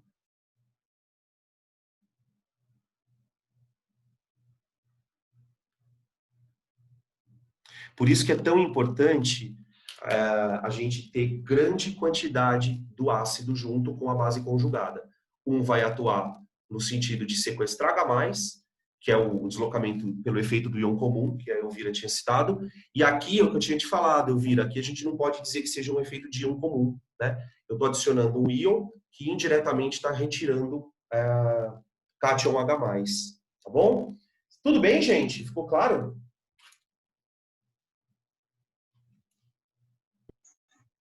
Professor, nesse caso aí você vai ter formação de água, né? Vai.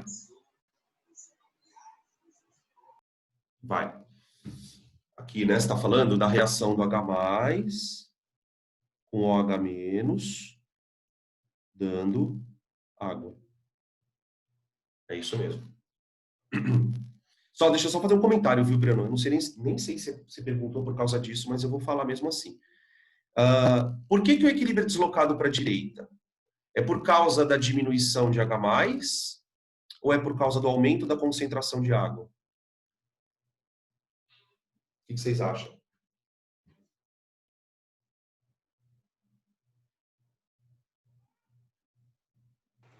Do H+. Da diminuição do H+. Por causa da diminuição, tá? A água, ela não participa do equilíbrio, tá? Ela não participa do equilíbrio. Tanto é que ela nem entra na fórmula da constante. Se a gente for escrever a constante desse equilíbrio, ela fica assim, ó. Keq, ou Kc, Ka, né, que a Nath falou, igual a concentração de H+, vezes Ac- dividido por HC. Tá bom? Eu já estou colocando essa fórmula aqui, porque no próximo slide nós vamos falar um pouquinho sobre ela. Tá? Bom, Agora, eu queria falar um pouquinho das contas. Tá, eu já entendi que protege, mas a questão aqui é a seguinte: qual é o pH que o tampão protege? Né? Como eu tinha falado para vocês. Essa análise, ela vai depender dessa constante, ó. Para você analisar qual é o pH que o teu tampão está protegendo, você tem que saber qual é a constante do composto que você está usando lá. Deixa eu voltar uma coisa aqui rapidão para vocês, ó. Vocês lembram que a receita para fazer tampão é ter ácido fraco e um sal do mesmo ácido. Então, a partir do momento que você escolhe o teu ácido fraco, você já deve conhecer a constante dele.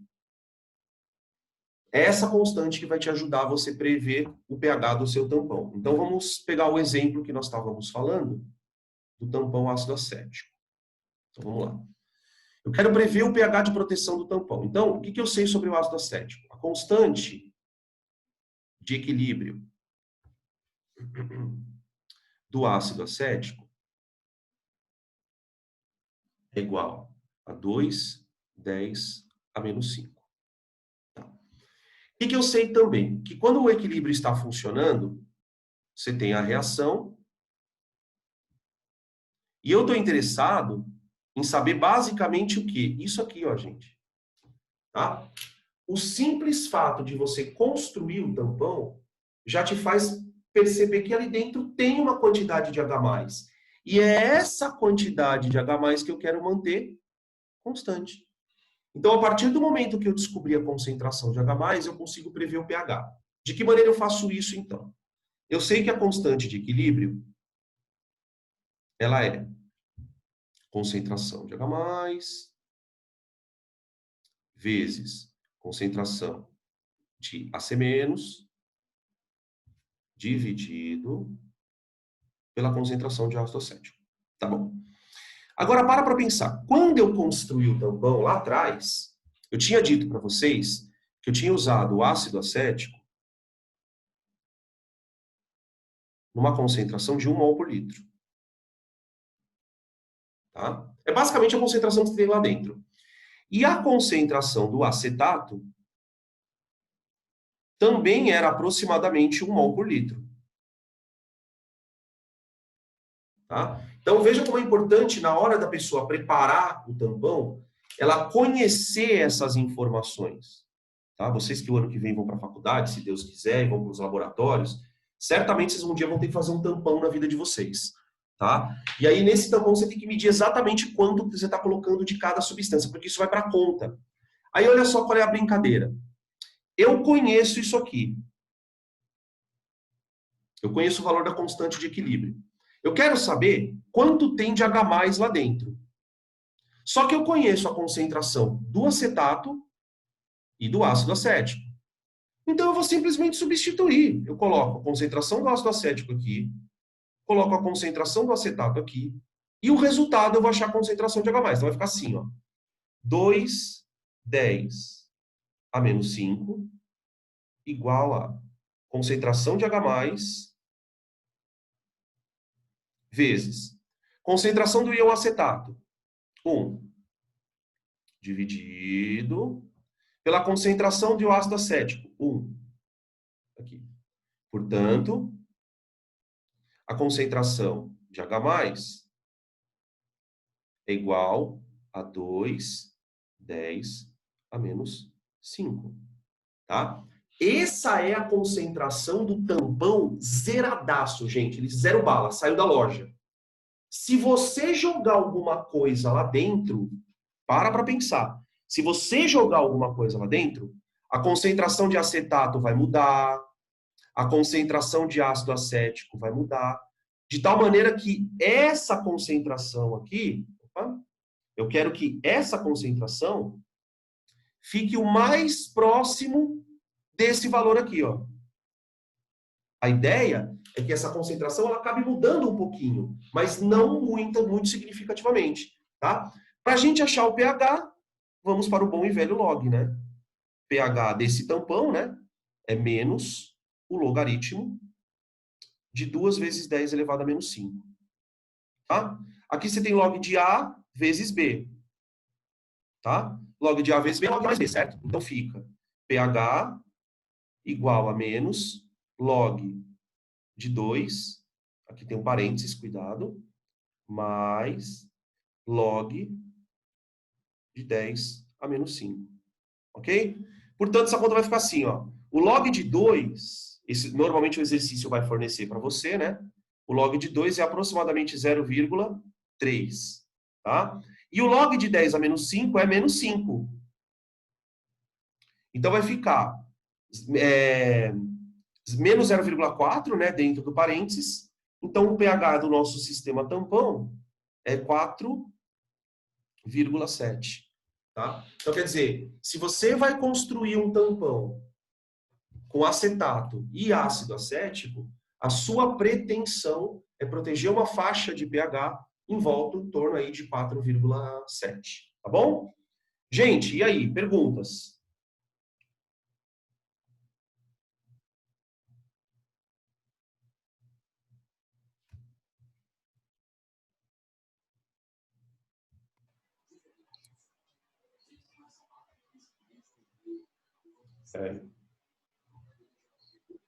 Ó, eu vou colocar aqui um exercício. A gente está encerrando, tá? Se vocês não tiverem nenhuma pergunta, eu queria fazer só um exercício com vocês aqui, para a gente trabalhar com o tampão do sangue bicarbonato. É essa questão aqui. Professor, se você tivesse, tipo, feito o pK menos o log da concentração de HX sobre a concentração do X menos, ia dar o mesmo resultado? Tá, deixa eu te mostrar. Por que eu não gosto de fazer desse jeito? Porque eu acho que fazer desse jeito é basicamente você procurar sofrimento. Mas eu vou fazer porque tem essa porra dessa equação aí. Deixa eu mostrar para vocês uma coisa. Tem uma equação, depois vocês procurem na internet, o nome é meio complicado, a equação de Henderson-Hasselbalch. O negócio é o seguinte, a gente, para calcular o pH do tampão, partiu dessa conta aqui, não é? Ó? Isso aqui. Eu posso pegar essa conta e dar uma melhorada nela e chegar numa fórmula para calcular pH de tampão. Tá bom? Então, o que o Breno está pedindo é basicamente isso. Como é que eu posso generalizar isso? Eu posso criar uma fórmula. Então, vamos imaginar, vamos colocar aqui, ó, genericamente. Vamos deduzir a fórmula. Eu tô perguntando porque eu gostei bem mais do seu jeito, tá? Eu não sou sadomasoquista, não. Eu sei, mas, sabe o que acontece? O ano que vem vocês vão precisar dessa merda na faculdade. Se vocês não fizerem com a porra da equação de Henderson-Hasselbalch, o professor vai dar errado, porque ele não sabe merda nenhuma. Então, deixa eu fazer aqui. Peraí, ó. Eu tô ligado que é muito mais fácil mesmo. Ó, vamos imaginar então a equação assim, ó, moçada. HX dando H mais X menos, tá? Aí é o seguinte, esse HX eu vou chamar de ácido. E isso aqui eu vou chamar de base conjugada. Tá bom? Base conjugada. Então vamos lá. Supondo que eu conheça o Ka, né? Porque sem o Ka a gente já viu que não vai para frente. Então, vamos colocar aqui. Vamos lá. Ka igual concentração de H+, vezes concentração da base conjugada,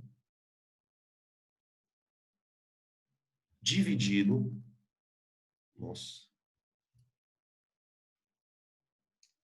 dividido pela concentração de ácido.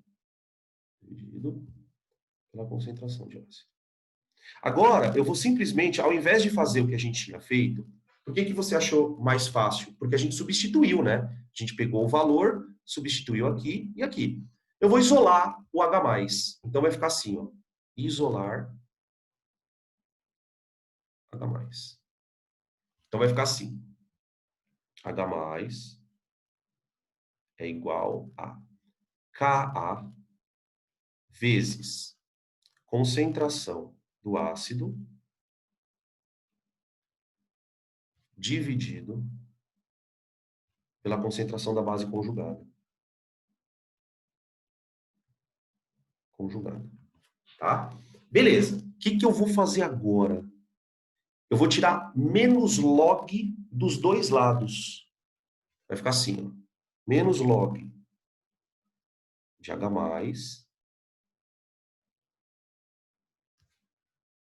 é igual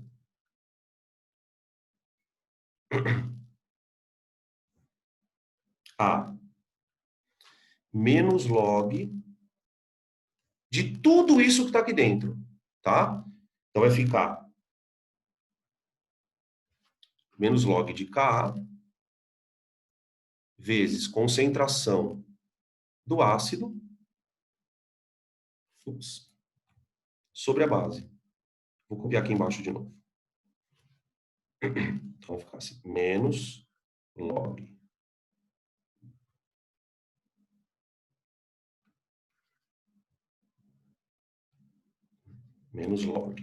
de H+, igual a menos log de K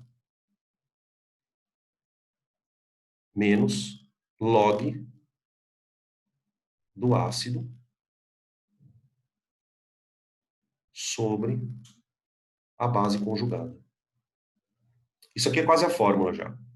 Porque a gente pode mexer em que sentido? Ó, o que é menos log de H+? pH. O que é menos log de K? pK.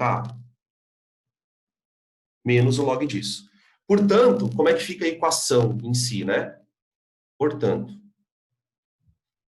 pH é igual a pKa menos o log do ácido sobre a base conjugada. Tá? É o que eu falei para vocês. Não é mais do pK mais log de ácido sobre base? Por ser uma multiplicação? Oi? Não, é porque mais, pessoal, mas não tem um... Ah, tá, entendi. Não, entendi. É porque assim... É distributivo, entendi. Ou foi minha, tá? É menos o log de tudo isso aqui. Então aqui fica menos mesmo. Tá? Entendi. Beleza? Mas, repito, tá? Seguindo aquilo que eu tinha conversado com o Breno, eu acho muito mais vantajoso... Bom, a gente vai fazer um exercício, agora vocês vão ver o esquema, tá? Vamos fazer esse exercício aqui para a gente encerrar um exemplo. Ó, isso aqui tem apostila, tá? A gente, quem fez cursinho no Farina já viu esse exercício umas vezes aí. Ele fala aqui, ó, é da UEM, se não me engano, é da UEM. Se não me engano. Ó, solução tampão é uma mistura de ácido fraco. Vou colocar aqui a canetinha. Texto. Então você tem, ó, um ácido fraco e um sal do mesmo ácido, ou uma base fraca e um sal da mesma base. Essa solução tem por finalidade evitar que ocorram variações muito grandes de pH ou no pOH da solução. A eficácia da solução tampão pode ser vista no sangue, em que, mesmo com a adição de ácidos ou bases em pequenas quantidades no plasma, praticamente não há alteração de pH. Basicamente aquele esqueminha que vocês acabaram de ver no começo da aula, de acidose e tal. Aí olha o que ele fala. 1 litro, essa é a parte importante, 1 litro de uma solução que contém 1,24 gramas de ácido carbônico e 16,8 gramas de bicarbonato de sódio. Tá? Deu Ka, provavelmente o Ka é do ácido, e ele quer saber qual é o pOH do tampão. Tá? Pela fórmula, a gente vai achar o pH. Tá? Lembrando que pH mais pOH dá 14. Então, a primeira coisa que eu vou fazer é pensar o seguinte. Eu vou ter que usar a constante de equilíbrio. Né? Eu vou ter que trabalhar com a ideia de constante de equilíbrio. Então, eu vou descobrir, primeiro, quais são as concentrações do meu tampão. Vamos lá. Vamos escrever aqui. Ó. Primeiro, concentração de ácido carbônico. Concentração, para quem não lembra, número de mols por volume. Tá? Para nossa sorte, o volume é 1 litro. Então, eu já sei que o volume é 1 litro. Eu vou achar o número de mols de ácido carbônico, tá? Então, massa molar do ácido carbônico. 16, 48, 60, 62. Vai fazendo a conta junto comigo. Se eu estiver errando, vocês me ajudam. 62 gramas por mol. Tá? Então, eu vou fazer a seguinte conta aqui. Ó. 1 mol são 62 gramas. N mols são 1,24. Aqui. Tá? Portanto, o número de mols vai dar 124, 10 a menos 2, 2, 10 a menos 2. Mol. Como ele está num volume de 1 litro, então eu já acabei de descobrir que a concentração dele é 2, 10 a menos 2 mol por litro. Tá? Esse é o componente ácido do nosso tampão. Agora, eu vou atrás da base conjugada. A base conjugada, ela veio do bicarbonato de sódio. Então, vamos descobrir a concentração de bicarbonato de sódio lá dentro. Mesmo procedimento. Tá? Bom, a massa molar desse monstrinho, eu vou tirar um hidrogênio, cai para 61, mas sobe 23, eu acho que dá 84 gramas por mol. Tá. Vamos achar o número de mols, então. De novo. 1 mol, 84G, N mols, 16,8 G. O número de mols, então, vai dar 16,8, 168, 10 a menos 1, dá 2, 10 a menos 1. Ó, vocês estão percebendo uma coisa? Ó, vamos colocar aqui. A concentração de bicarbonato de sódio é 2 vezes 10 elevado a menos 1 mol por litro.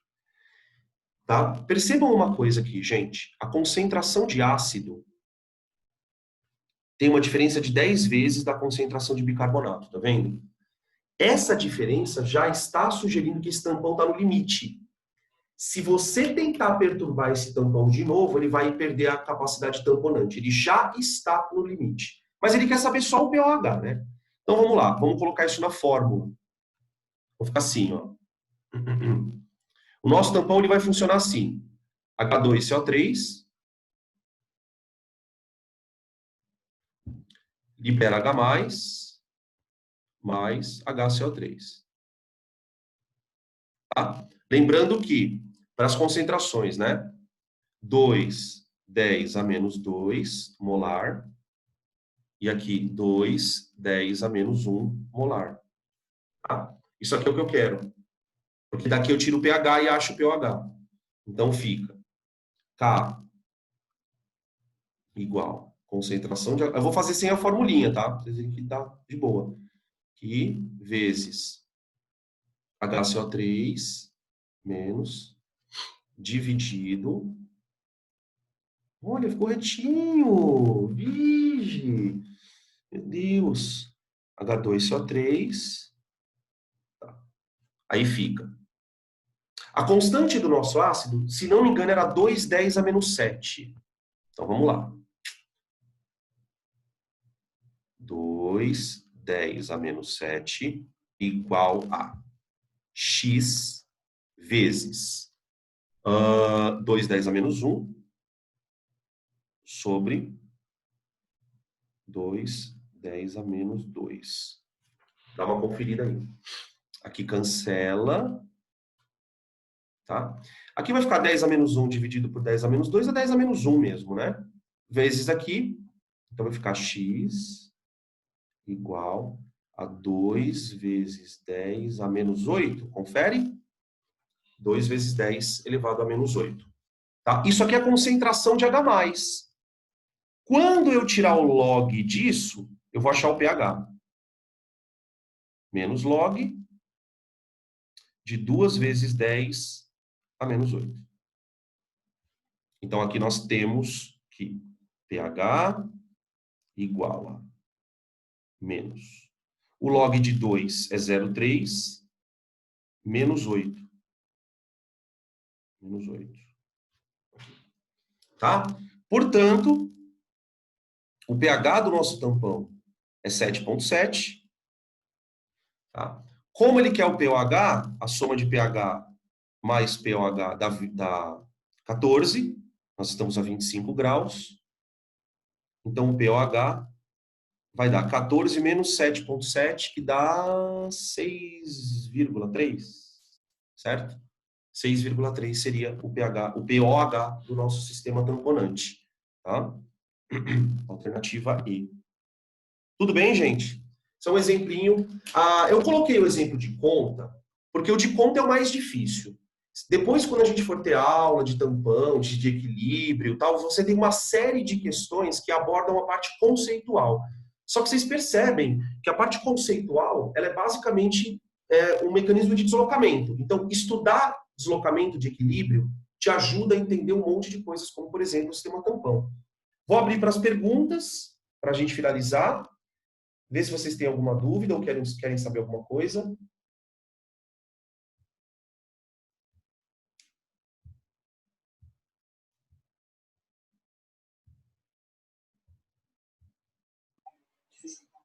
No caso do nosso sistema, né, no nosso corpo humano, a variação que a gente suporta é mais ou menos qual? É aquilo que a gente estava discutindo no começo da aula, né? Ó. Você pode ver que aqui no próprio desenho tem, ó. É isso aqui, Brenos. Isso aqui, ó, o cara já está quase morrendo, ó. 7.3, 7.2, isso aqui o cara já tá praticamente... Então, assim, a variação ela é muito pequenininha, muito. Isso eu estou falando do pH do sangue, tá? Por exemplo, se você pensar na saliva, qual que é o problema de, eventualmente, o sistema tampão da saliva não funcionar? Se o sistema tampão da saliva não funciona, você vai ter um desbalanceamento de pH, você pode ter problema de má digestão, você não vai conseguir digerir o amido direito, você pode ter formação de cárie, ou em maior quantidade, ou estragar o dente por conta do desbalanceamento. Mas, em geral, sistema tampão biológico não suporta nem, assim, uma variação de uma unidade de pH, o organismo já entrou em colapso, já não tem como resistir.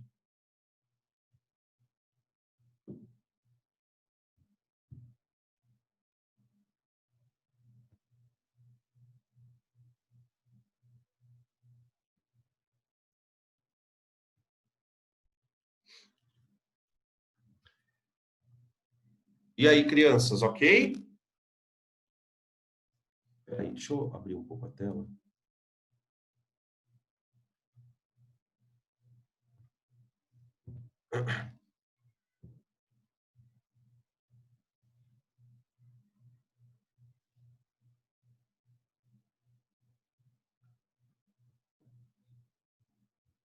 Ô, professor.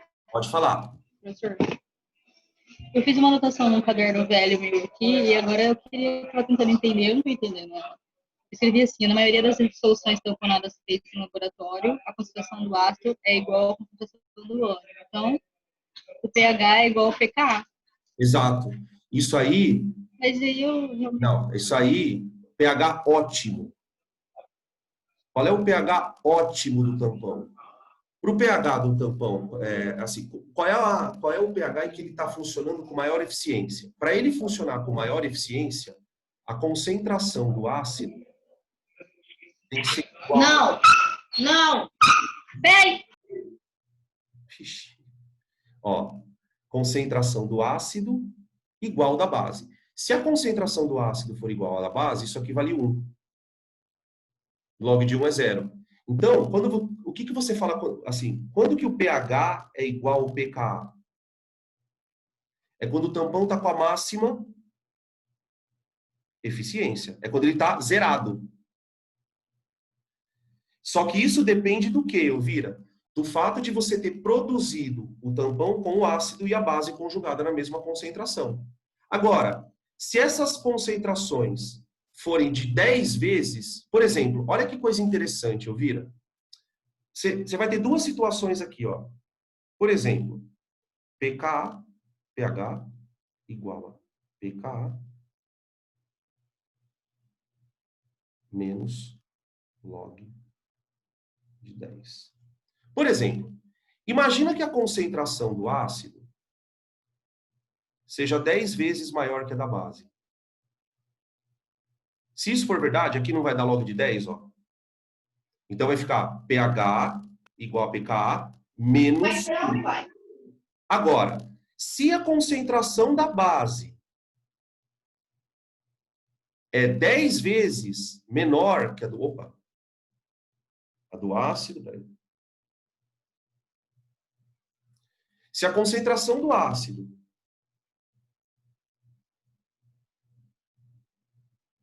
for 10 vezes menor que a da base, essa conta fica assim, Elvira. Ó, pH igual a pKa menos log de 1 sobre 10. Log de 1 sobre 10 dá menos 1. Então, a gente diz assim, qual é o limite de funcionamento do tampão? É pH igual a pKa mais ou menos 1. Agora, quando o pH do tampão for igual ao pKa, aí ele está no máximo que ele pode funcionar. Que isso só acontece realmente em tampão in vitro mesmo. Entendeu? Entendi.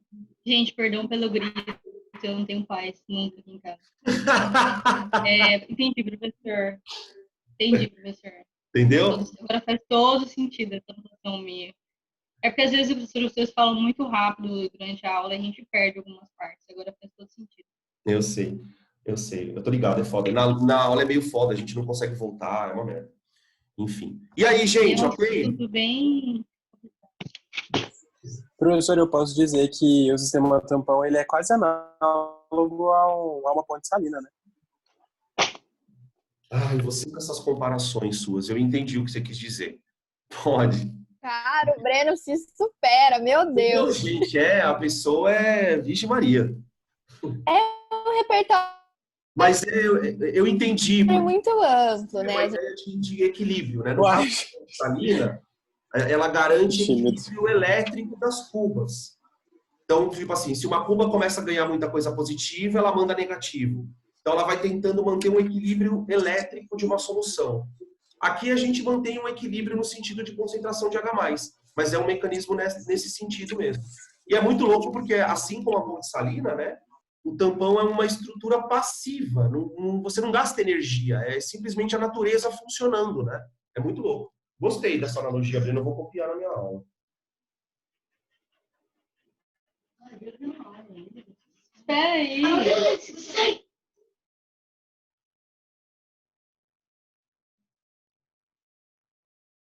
Vocês estão vivos aí? Mais ou menos. Vocês querem perguntar alguma coisa? Pode perguntar, gente.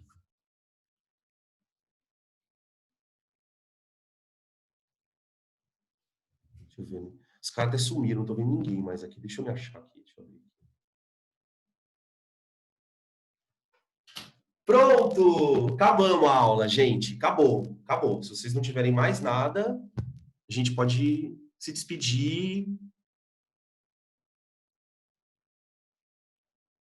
Ai, tá todo mundo aparecendo agora, né? Que bom! Oh, coisa boa! Oi, Danilo! Quem que tá falando? Peraí, cadê? Ah! Danilo, né, idiota? Ai, enxaqueca? Cadê enxaqueca? Irmão, eu já tomei 2 remédios, tô de boa. Tomou cachaça, né? Ó, foi tomar suave agora. Essa enxaqueca dela entra toda hora no quarto, encheu o saco. Oh, foi mal, minha cachorra escapou, atrapalhou a aula aí. Imagina. Saudade de vocês, viu? Suas duas, louca. Saudade, Dani. Eu vi Elvira fazendo aquele exercício, que saudade. Mentira, porra nenhuma. Se fuder. Você tá com saudade do Jorge, né, seu Paulo? Gente, ela me representa em tantos níveis que eu nem... Ai, tá difícil manter. Gente, muito obrigado pela aula. Foram 2 horas e 35 minutos. Não cheguei nem perto do Eloy ainda, né? Mas a gente... bom! Amém! Gratidão por isso, viu, Dan? Tá ótimo, tá ótimo. Essa é a minha hora A mais... minha avó aqui fazendo parte da aula. Oi! Tudo bem? Cadê ela? Saiu? Oi, lindo! Não tô te vendo. Aparece aí. Tudo bem? Lindo! A gente acha lindo. Eu tenho um da vizinha. É que meu primo é albino, aí ela acha incrível você ser também, que ela acha que só existe o meu primo no mundo, entendeu? Ah, mas eu vou falar, os albinos... Aí quando ela descobriu você, ela ficou chocada que existia outra pessoa além do meu primo. São gente muito legal, inteligente. Só gente boa, albino, gente. A gente é muito gente boa. E super humilde também. O outro que tá rindo ali, ó. Não, mas é verdade. Ele é muito carinhoso. Lindos. Eu amo Danilo vocês. também. Inteligente. Ele canta inglês, fala inglês. Tá bom. Desde os 2 anos. Ai, o EAD tem que acabar, meu pai. Não acaba nunca, por favor. Continua assim, adoro. Cara, perfeito. Oi, amigo! Oi, Bruno! Esse look tá bom, né? Eu vi um meme que o professor coloca a roupa só daqui pra cima. Só. Tô de short, ó. Eu nunca vi. Eu nunca vi esse short. É que minha perna é muito branca, né, Zé? Você vai ficar sair de short na rua? Primeira vez, hein? Parece 2 postes andando. Coisas que estão...